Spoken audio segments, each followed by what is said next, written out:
And, of course, there's always Alden Davis. Hi, Alden. Boy, it's good to be back. You know what? Here. Okay, go ahead. Now it's good to be back. Now it's good to be back. You weren't back there just a moment ago, but now you're back. So we could feel your presence, but we didn't hear your presence.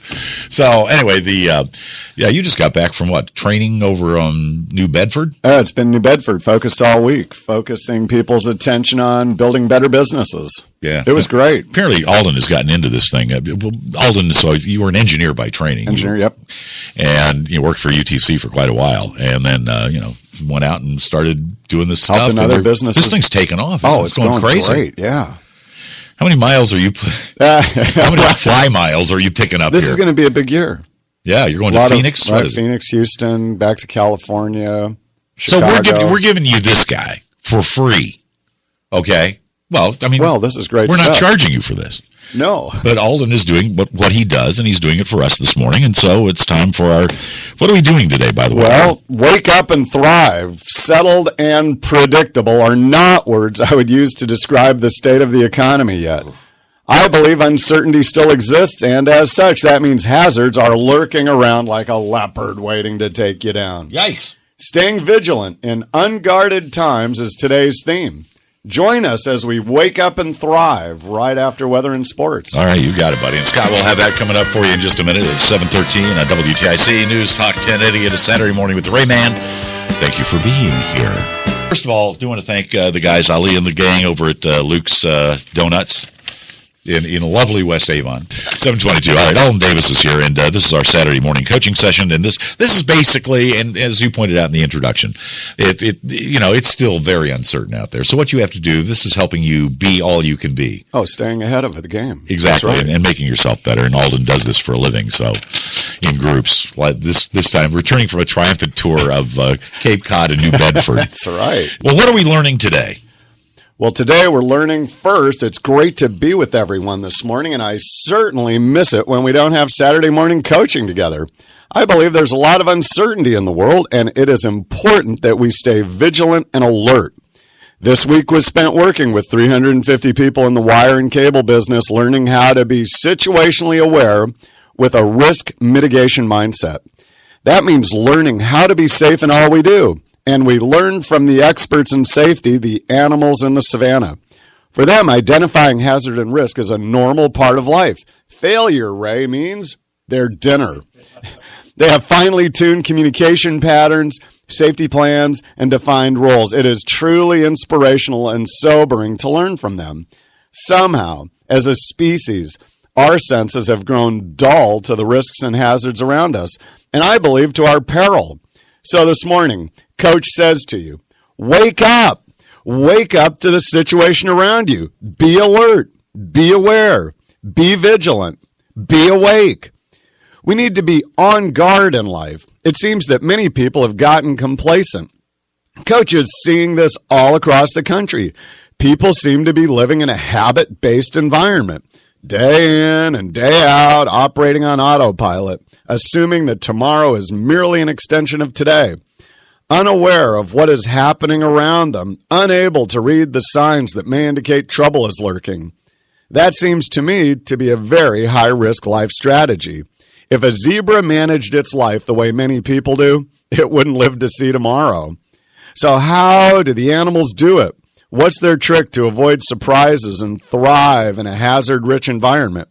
It begins with alertness and the ability to size up situation.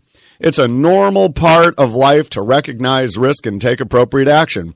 For example, if you're on safari and you come upon the zebras grazing, they recognize your presence because their senses of sight, smell, sound, and touch are always on and scanning the world around them.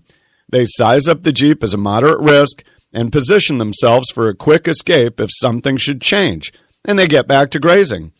Our ability to size up a situation begins with 3 simple words: hazard, severity, and control.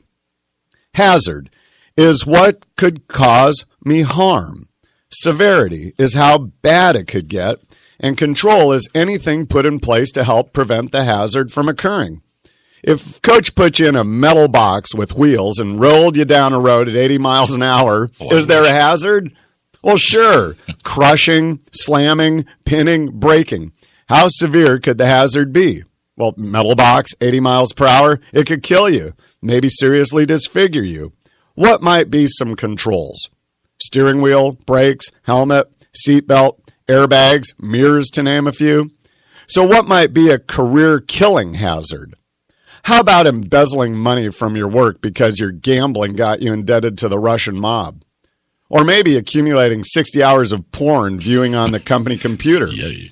You think falsifying the records to show you were on duty when you were actually at home might be a problem?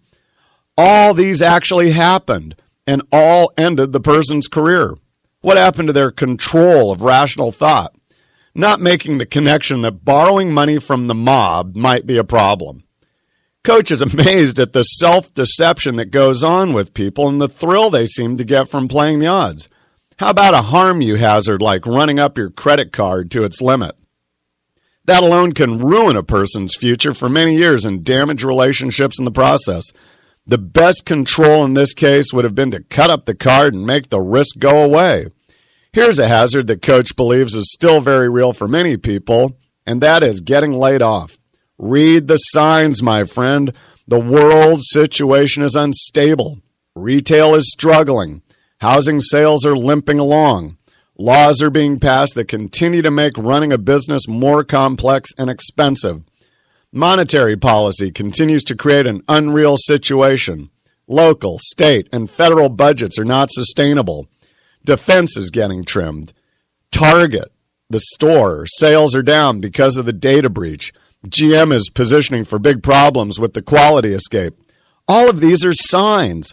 All are telling the aware, awake, and alert person to pay attention and be vigilant. Today is the day to get positioned for safety by putting in some basic controls. Right now, start trimming expenses. If you stop and buy a latte every morning on your way to work, in 1 year that's worth $660.